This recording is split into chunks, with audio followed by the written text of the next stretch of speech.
Hello friends, good morning. सब लोग का चैनल में स्वागत है। इस वीडियो में 20 अक्टूबर 2021 का द हिंदू बिजनेस लाइन के इंपॉर्टेंट बातें क्या काम का है वो देखते हैं। स्टार्ट करते हैं फ्रेंड्स। सबसे पहले तो अगर अपन देखते हैं तो यहाँ पे जो हमारे जो लीजेंडरी जो फिल्म मेकर है सत्यजीत रे, उनका दोस्तों बर्थ सेंटेनरी है। तो ध्यान रखना इनके बारे में क्या क्या इंपॉर्टेंट चीजें, एक बार पढ़ लेना, आ सकता है एग्जाम में। अब आते हैं फ्रंट पेज पे। फ्रंट पेज पे काम का क्या लगा भी, आपको पता है कोल क्राइसिस चल रही है, तो उसकी वजह से कोल इंडिया लिमिटेड काफी न्यूज में है। तो उसकी 3 सब्सिडीज है, यहाँ पे दिया है। ईस्टर्न कोलफील्ड्स लिमिटेड, पूछ लेना इनका हेडक्वार्टर कहाँ पे है इन सब्सिडीज का। सेंट्रल कोलफील्ड्स लिमिटेड और भारत कुकिंग कोल, तीनों सब्सिडीज है। सीआईएल की तो पूछ सकते हैं कि निम्न में से कौन सी सीआईएल की सब्सिडी नहीं है, या फिर इनके हेडक्वार्टर पूछ सकते हैं। ध्यान रखना इसमें जो है सब सीआईएल की सब्सिडीज पढ़ लेना, आप अच्छे से देख लेना एक बार गूगल पे सर्च करके। अभी वापस से यहाँ पे उत्तराखंड में फ्लड्स आ गए हैं। आप देखो क्या हाल है, मतलब क्लाइमेट चेंज इम्पैक्ट कर रहा है। तो अपन ज्यादा बोल बच्चनगिरी नहीं करते। यहाँ पे अपने दिया गया कोसी रिवर और Jim Corbett national park Uttarakhand में है। बस आपको ये बात याद रखनी है, Jim Corbett national park Uttarakhand में।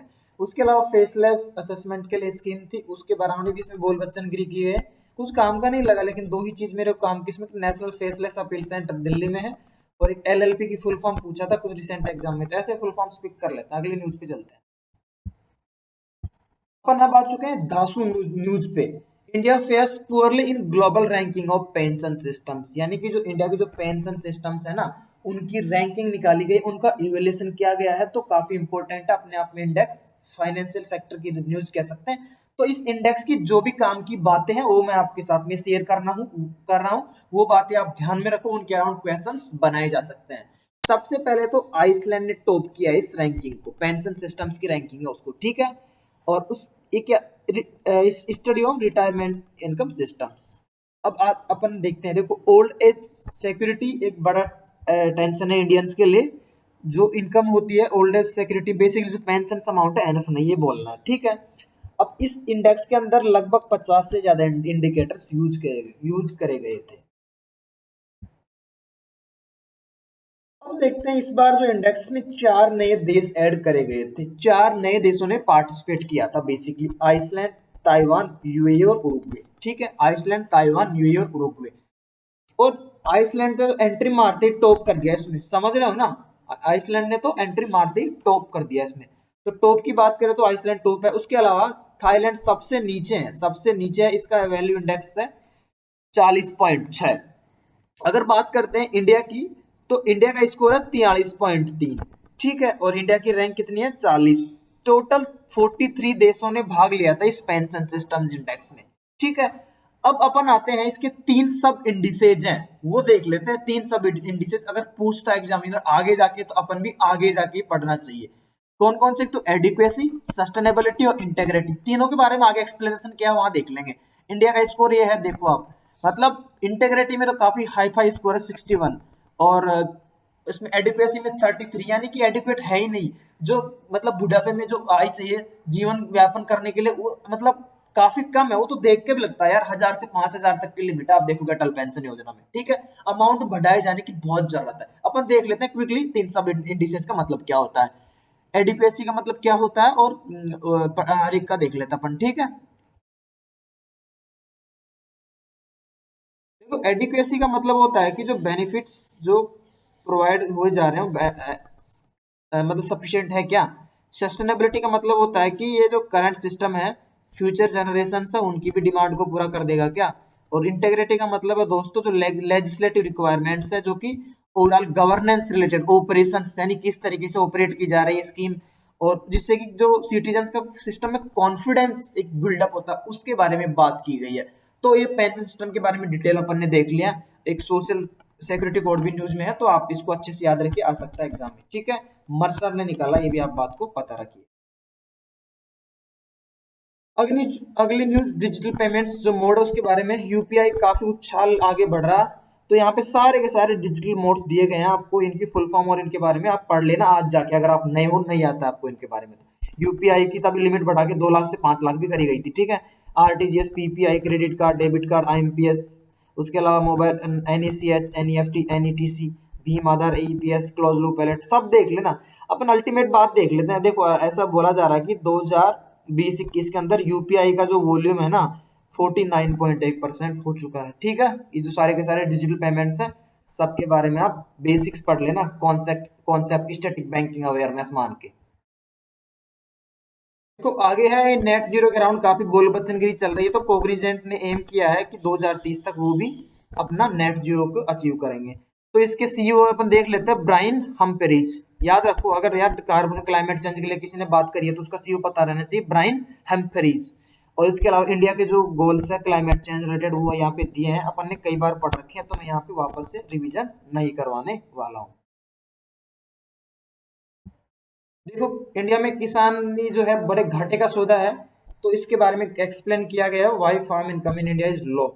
यहाँ पे एक रिपोर्ट आई है दोस्तों, situation assessment of agriculture households and land and holdings of households in rural India, national statistics office ने निकाला है।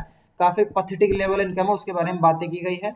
अपन देख लेते हैं इस आर्टिकल में से क्या क्या काम की चीजें, आप जाके पढ़ सकते हो इसको, बहुत ही अच्छा आर्टिकल है नाबार्ड वाले। की पॉइंट है वो मैं बता देता हूँ आपको ना। अगर ऑल इंडिया लेवल पे इन्होंने बात किया है कि ऑल इंडिया लेवल पे जो इनकम है ना बेसिकली 2018-19 के अंदर 1,22,616 रही है एनुअल इनकम फार्मर्स की। ठीक है, उसके अलावा अगर बात करते हैं स्टेट वाइज, तो स्टेट वाइज सबसे ज्यादा मेघालय में, मेघालय में पूछे तो जवाब दे देना, मेघालय में 26,973 है, 26,973 सबसे ज्यादा मेघालय में है। और सबसे कम इधर में बताया गया है कि उड़ीसा में 4,013 मंथली इनकम है। अब इसके अलावा देखो इसमें ये दिया कि एवरेज से कितने स्टेट में ज्यादा है, 10,000 से ज्यादा वाले 12 स्टेट है, और उसके अलावा 16 स्टेट की इनकम कम है। इसमें एक पीएम आशा स्कीम के बारे में यहाँ दिया गया है 3 कंपोनेंट। तो पीएम आशा स्कीम नाबार्ड जनता अच्छे से पढ़ लेना, जो पीएम स्कीम जो है जो बेसिकली क्या क्या कंपोनेंट्स हैं इसके अंदर, तो मैंने अलग से एक्सप्लेन किया हुआ है। तो ये अन्नदाता स्कीम देख लेना, यहाँ पे टाइम अपने पास लिमिटेड रहता है, मैं एक्सप्लेन डिटेल में नहीं कर रहा। पीएम आशा स्कीम पढ़ लेना अगर आपको नाबार्ड एग्जाम दे रहे हो तो, बाकी एग्जाम में तो फुल फॉर्म में पूछ सकता है। ठीक है, आगे चलते हैं। ये कुछ फाइनेंशियल आर्टिकल है, कंपनीज एक्ट जो सेबी वाले लोग हैं उनके लिए इंपोर्टेंट है। कंपनीज एक्ट के कुछ सेक्शंस मेंशन किया है यहाँ पे, एनएफआरए की फुल फॉर्म पूछ सकता है, नेशनल फाइनेंसिंग रिपोर्टिंग अथॉरिटी। उसके अलावा भी बेसिकली जो सीरीज जो फाइनेंस वाला एक इशू आता ना, आरबीआई ने एक्शन लिया था, उससे रिलेटेड बेसिकली चर्चा में है। तो कंपनीज एक्ट के जो है इसमें सेक्शंस यहाँ मेंशन किए गए हैं, आप देख सकते हो। कंपनीज एक्ट के अंदर एक एजेंसी आती है, सीरियस फ्रॉड इन्वेस्टिगेशन एजेंसी। तो बेसिकली उसके अंदर मेंशन किया है चैप्टर 211 और चैप्टर 212 में। ठीक है ना, तो ये आप याद रखना, पूछा जा सकता है, काफी चर्चा में रहता है। और उसके अलावा कंपनीज एक्ट का 447 सेक्शन भी न्यूज में है, तो ये दोनों सेक्शन आप देख लेना, फ्रॉड इन्वेस्टिगेशन ऑफिस और ये जो कंपनीज एक्ट तैयारी कर रहे हैं सेबी वाली जनता, ये देख लेना आप। ठीक है, आगे चलते हैं। यहाँ पे एक और आइटम है, जैसे अपन देख रहे हैं काफी चर्चा में चल रहा है यार, सेंट्रल बैंक डिजिटल करेंसी। तो सेंट्रल बैंक डिजिटल करेंसी के बारे में अच्छा आर्टिकल है, पढ़ लेना, आपको डिस्क्रिप्टिव हेल्प मिल जाएगी। यहाँ पे जो इसके बेनिफिट दिए हैं वो मैं देख जो 3-4 पॉइंट है वो आपको बता देता हूँ कि दोस्तों सीबीडीसी क्या एक बैक्ड बाय सोवरेन, इसके क्या क्या फायदे होंगे। इकोनॉमी के केस के ऊपर डिपेंडेंसी कम होगी, और चीपर और स्मूदर फाइनेंस इंटरनेशनल सेटलमेंट्स में हेल्प करेगा। उसके अलावा फाइनेंशियल इंक्लूजन भी होगा इससे, और monitor fiscal policy implementation easy होगा। उसके अलावा बेसिकली ये जो ट्रांजेक्शन है डिस्ट्रीब्यूटेड लेजर टेक्नोलॉजी को यूज करके बनाए जाएंगे। तो अच्छा आर्टिकल है। चाइना के बारे में भी दिया गया है कि चाइना ने इंप्लीमेंट किया है, तो आप की पॉइंट्स देख सकते हो। मैं अगले आर्टिकल पर चलता हूँ, लिमिटेड टाइम की वजह से की पॉइंट्स डिस्कस करते हैं यहाँ पे। नए चेयरमैन बने एएमएफआई के, याद रखना इनका नाम ए बाला सुब्रमण्यम जी। बेसिकली एफसीआई ने एक नया राइस खरीदने का तरीका लॉन्च किया है, तो मिक्स इंडिकेटर टेस्ट। ठीक है, याद रखना, सब पूछ सकते हैं क्वेश्चंस, एफसीआई के बारे में भी आप देख लेना थोड़ा।